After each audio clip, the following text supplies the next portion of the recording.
Hi guys, this is Nipun here, and it's 5:30 a.m. in the morning, and it's not really morning for me because I'm a nocturnal guy. So I made a few comments on a forum named as I Discuss, and this is not about fitness like in the mainstream fitness, even though the definition of fitness is a healthy state of body and mind. So this is about something related to mind and particularly the human brain, which is the most complex thing on the earth, and it is the most important one because that is the basis for all the foundation of life and how the humans managed to make a huge impact on our whole planet as a whole. So a lot of people face a lot of mental disorders, particularly due to their brain not functioning right, and in our society we call them as pagal. And if any person has any kind of a mental illness, they are outrightly stated as pagal, be it depression, be it mania, be it psychosis, schizophrenia, just to name a few. So the symptoms of mental disorders can be abnormal behavior, isolation, mood swings, and these are again just to name a few. So what I read over there was something very disturbing. So this guy read, I'm reading out for you.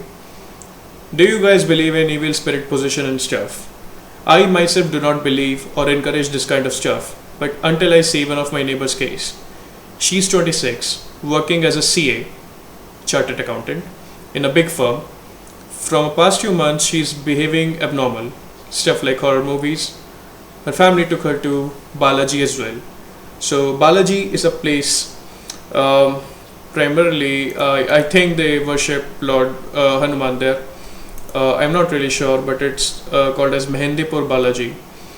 And the people, Hindus in particular, who believe that some of their loved ones have been possessed by evil spirits, are taken there, and you can see all kinds of, the mental patients with severe problems over there. And they supposedly think that going there can make you a psycho, or that their loved ones should be cured. And I do not know a lot about that place, but what I think is that people ignore the mainstream medical science and resort to these superstitions even in the 21st century. And this is something that is not a phenomena among only the poor people, but well educated people as well, which is quite disturbing. So let me elaborate further. No, I changed my mind. I'm not going to elaborate it further. First, I'm going to read on the thread what the people are saying. Now, this guy himself is saying that they have taken her to Fortis, Ames, and all the reports came normal. Now, I do not know what was the criteria of the diagnosis. It can be an EEG, they check your brain signals, electric signals, which are discharged by your brain for any abnormal activity. It can be an MRI, which looks for physical injuries or any tumors. I'm not a neurologist, I'm just stating some of my observations and my experience, and certainly my advice or my opinions are not to be taken as a medical advice, since I'm not a neurologist or any kind of a specialist in brain. I'm just a clinical dietitian who just happens to be very curious in all those things and who just can't manage to keep his mouth shut when it comes to such issues.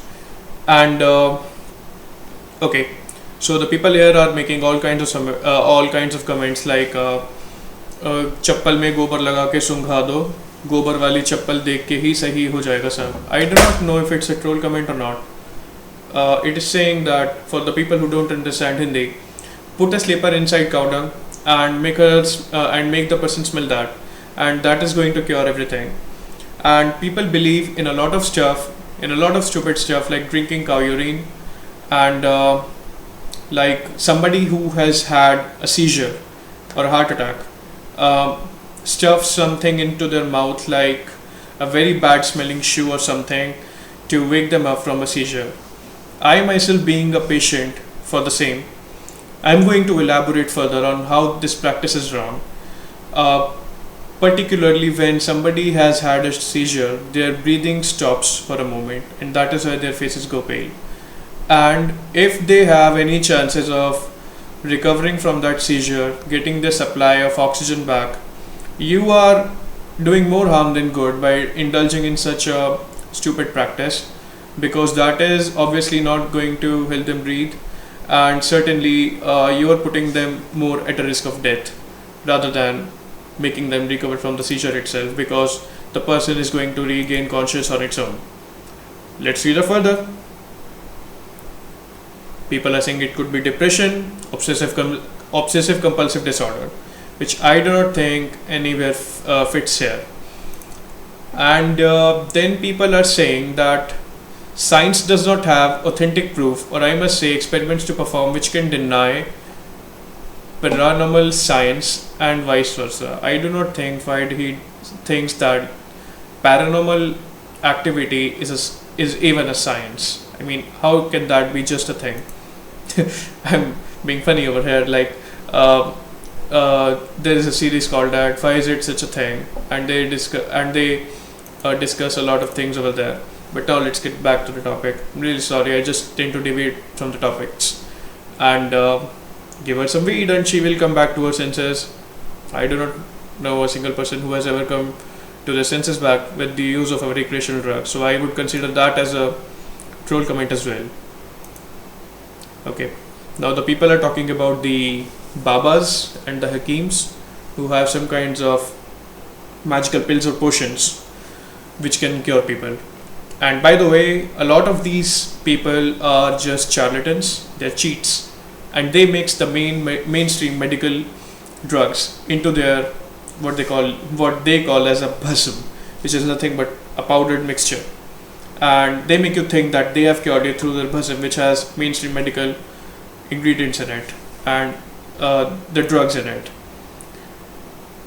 Okay, now I must remind you that my sole aim of making this video is to spread awareness about the mental illnesses or diseases of the brain. And I am not here to give you any kind of medical advice, but just to spread awareness that the treatments are available, and there are a lot of things which can go inside your brain, and you might not think of an ailment or a disease at all. But just the lack of diagnosis doesn't mean you do not have a disease, because a lot of people these days are coming up with new kinds of diseases, which the people often tend to think that this is some kind of adulteration in the food, or there must be something in the air which might be causing them those diseases. But no, I beg to differ here. It's just the access to more sophisticated methods of diagnosis which makes you come up with the results which tell you that you do have more number of diseases than you actually thought you had. But at the end of the day, the decision lies in the hands of the family. So particularly Indians are stubborn. They believe without a reason, so they cannot be convinced with reason, and they're just going to, you're just going to bark in front of somebody who would not just listen to you.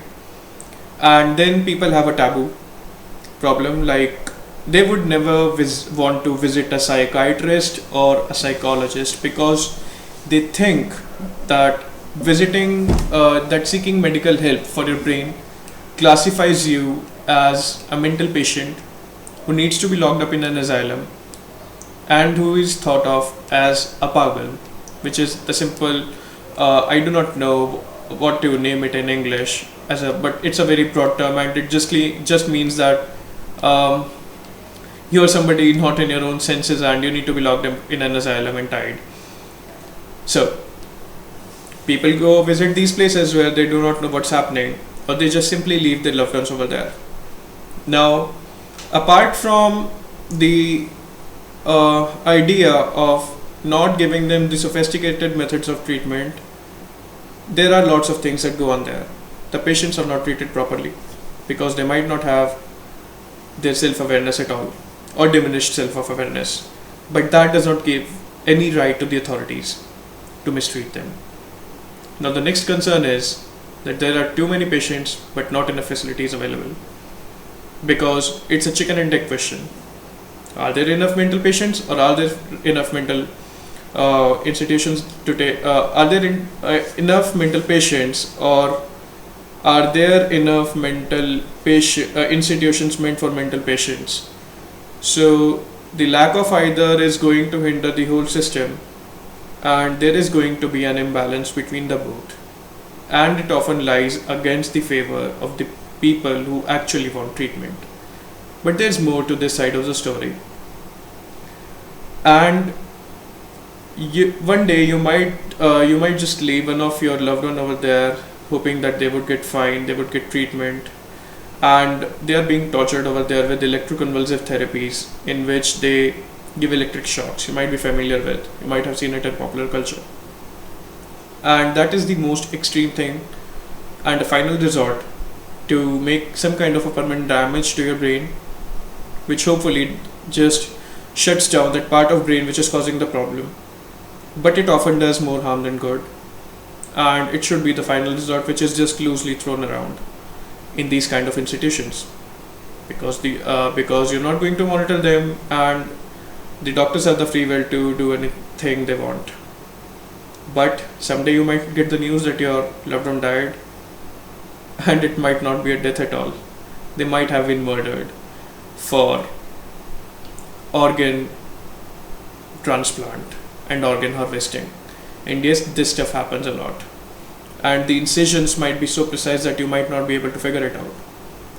It's even rampant in the mainstream hospitals, not just the asylums.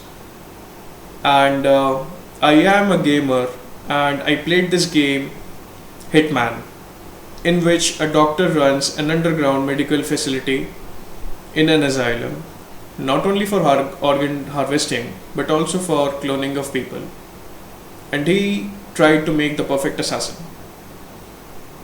I, as a child, thought that it happens only in the video games, it happens only in the movies. But as I grew up, I realized that this is a pretty real thing. Maybe they are not altering chromosomes as it was shown in the Hitman Agent 47 video game, but something close to that. Organ harvesting. So you're just putting your loved one, not getting them enough treatment, and just throwing them around in an asylum to get rid of them.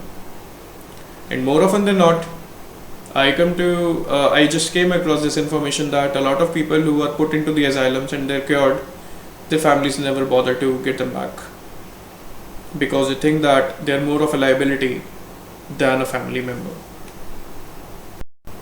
Now, enough what happens in an asylum, and I want to get to the real thing here.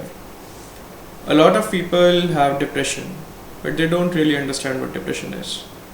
Depression can stem out of isolation, or depression can be a medical condition in which your brain is simply not releasing enough serotonin. So the people who have clinical depression, that is because of not enough serotonin being released in the brain. No matter how much you socialize with them, no matter how many people they're surrounded with, and no matter you ask them to just go out and hang around with people, and that would be pretty offensive to them, and that would just come off as a bullshit, because there's something happening in the brain leading to that condition, and that is not just isolation. In those cases, they seriously need the treatment, or otherwise they would just end up committing suicide someday, and you would certainly not want that to happen. So the first approach would be to seek a cognitive behavioral therapy from a psychologist, and if they refer to you, then go to a psychiatrist or a neurologist. But that is just something I want to tell you, that depression is not just a state of mind. It can be, and it is often, a real medical condition, just like anything other else. Like, I have suffered from a few epileptic seizures. I have suffered from non-epileptic seizures. Now, the people in the ancient Rome and Greece used to believe that this was a method, when anybody had a seizure, it was a method of the gods communicating to the people directly, because the people would behave very differently. They would not be in their conscious, and they might speak anything. Julius Caesar was an epileptic. He used to have epileptic seizures, and due to his immense influence, people used to often think that he had some blessed abilities from the God. Now, it's a taboo in Indian society and it can be a ground reason for denial of marriage. And personally, my family asked me to hide this information for a long time. I did hide it. I came open about it last year, but then I hid it again. But now I'm coming out open in the again because someone must take up the responsibility and do the dirty work. And someone must take the dirty work on their hands.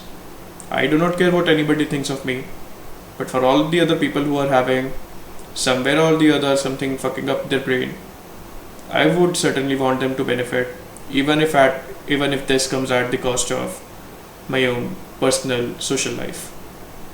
Because I think that my life is not mine alone. And I believe that I am just not being heroic or an elitist over here, but I think that with great power comes great responsibility. I have a good social media outreach. People listen to me, and that is a very great honor for me. And I seriously owe you guys a lot of service. I just can't be thankful enough to you guys for all the love you have showered upon me in such a long time. When I became open about epilepsy, I was contacted by more than 10 people came to me for their help regarding their epilepsy, and I hope that people reach out to a mainstream medical doctor or a professional like a psychologist or even me if they need to just talk about it and be comfortable with and be friends with. And I don't know what to say, but I seriously need them to become aware about their issues. It's not just depression that could be one thing. It can be psychosis, it can be mania, it can be schizophrenia. You can just Google up all these terms and you will just come across a lot of resources. And there can be a bipolar disorder. And this is something like depression which might go unnoticed. You for some time might feel invincible, might get a lot of work done, you might be very impulsive for a short time. But this is often followed by a period of crash in which you feel suicidal, in which you don't have energy, no energy at all, and in which you get suicidal thoughts. I think that I was at some point a bipolar patient as well, without me knowing that, before I started to get anxiety attacks.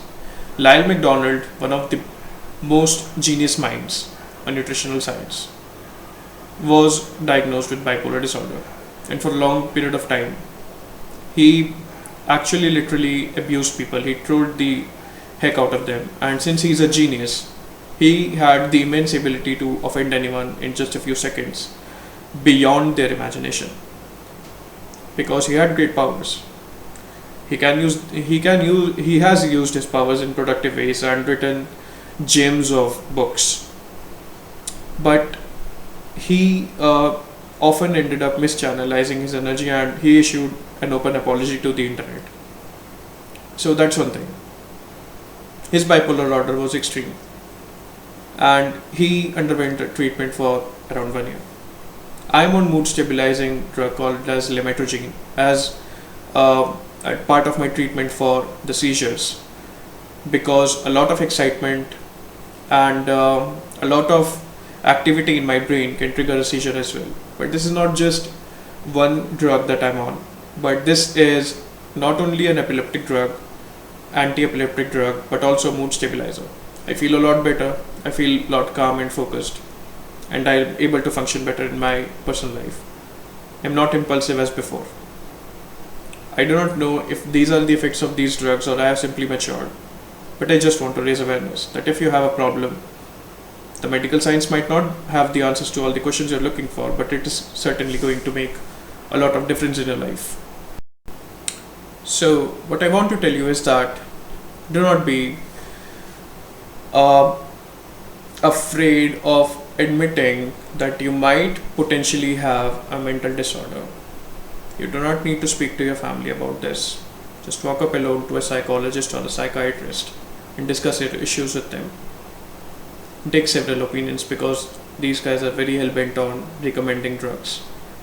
I was once told by my neurologist to go seek a psychiatrist help, and the doctor was a pretty shitty one. He just wanted to put me on a shitload of antidepressants, serotonin reuptake inhibitors, and a lot of things that I did not need. I'm sure that I did not need them because I did not experience any kind of those symptoms. He just listened to my story and he said that give up bodybuilding, this and that, which had no correlation to whatever my medical condition was. So yes, do seek several opinions and go to somebody who actually wants to and actually takes an interest in listening to your story. Because no matter how skilled the doctor is, no matter how many degrees he has, no matter whatever his reputation is, but if he fails to understand you, then his information and his knowledge is none of the use to you. Next thing I want to tell you is that these things can be a real hindrance in your everyday performance in life. It can affect your work, your personal relationships, your social interactions, and a lot of other areas of your life you might not even realize. So my point here is that when you seek the treatment and when you return to normal, you are not sick anymore. You might not feel the mental illness eating you up inside out. But yes, if you have any kind of even remotely mental illness or a condition or abnormal behavior which makes you feel guilty about yourself, go and seek professional help. It is really going to help you a lot. If I did not seek professional help for my epilepsy and I just hoped that it would go away on its own, I broke my left shoulder 4 times during 2015. I did not speak up a lot about it. I had a few non-epileptic seizures as well. I used to wake up breathless. I used to wake up like I lost my short-term memory for a bit while. And on one day when I had a seizure in the morning, I remember waking up at my father's bed and I was just randomly in my half consciousness yelling around that where's mom, call her. I lost my mom to cancer in 2013, November 2013 on 15th, and I forgot that totally when I had the seizure. And he slowly pointed finger to her picture, and that was the closest thing to living a nightmare to me. And I yelled out so hard that my throat literally became sore. I was closely attached to my mom. I'm describing my personal experience because a lot of people who are watching this might be able to correlate it in some way or the other. Sometimes when I had a seizure, I yelled out the name of my girlfriend. I need her, I love her really, and a lot of things that I did not realize I was speaking. I was told about them later on by other people. And then, you know what? When you have a seizure, your mind controls your whole body, and you do not realize that what's going on, and it's just like losing a few minutes of your life. You don't know where, and your muscles just contract uncontrollably. They move in all the directions, and you are at the risk of having any kind of an injury. I'm speaking this especially for people who have seizures, epileptic or non-epileptic, be it epileptic seizure and or be it a non-epileptic seizure like an anxiety attack or a panic attack. People usually poke fun at such people who usually get such seizures, but trust me, that is not something you should really make fun of, because that's a really very bad thing to experience, and God forbid you never want any of your real loved ones to experience that. So my point is that the mood stabilizing drug I was put on has made a lot of difference in my life, more than the anti-epileptic drugs. I did not have a seizure hopefully since the start of 2016, and I have been seizure free till now. That has helped me restore my whole IQ. I was called as genius the people around me used to call me as a genius, and I could not remotely even think of me as a genius during the last year, during the 2015. But now that I have slowly become to my normal, I want to admit that during 2015, even though I was having seizures, my willpower was unshakable. it did not prevent me from transforming myself from a very, very fat and sick person to achieving one of the best shapes in my life. And it won't prevent me in the future as well to succeed in what I got to do, be it my online personal training, serving you people transform your bodies one by one, or helping you making the supplements cheap, or if ever someday I choose to walk out of this industry because of all the filth that it is getting filled up with, I am going to serve the society for the rest of my life, and I'm not going to let anything limit me, because whenever there's a medical condition, there might be a solution out there. I'm not saying that the medical science has cures for everything, but it certainly does have a cure for a lot of things out there. Like, they don't have a cure for cancer, but they certainly are a lot closer to having a cure for epilepsy and depression, bipolar disorder, mania, psychosis. So my point is that don't let any of your mental illnesses limit you in any area of your life. Just go out there and get the treatment, with your family, without your family. You do not need to disclose it to everybody like I did. I did it because for you, so that you don't have to just keep on going through that mental torture and someday, God forbid, from committing suicide.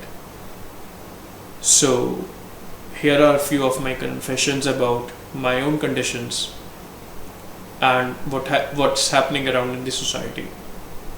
Do not leave your loved ones ever in an asylum. They might not ever come back. You might lose them forever. Blood is thicker than water, and you certainly do not want to lose them for some kind of organ harvesting or any kind of stuff like that. So I made a pretty long video covering very few things and speaking very slowly, because this is a really grim topic that a lot of people might not care about. But for all the people who are out there caring about it and who actually need their information for themselves or somebody they love, thank you for watching this. And if you do implement it, I would appreciate if you email me on nipun@nipunjanfitness.com and just let me know that I actually made a difference in your life, and that is the only thing I'm asking for. I'm not asking you to subscribe to my YouTube channel. I'm not asking you to visit my website. I'm not even throwing the links in the description. I just want you to write to me, even with an anonymous email ID if you want, that I did make a difference, and that is the only thing I want in return for making this video. Thanks a lot for watching. God bless you.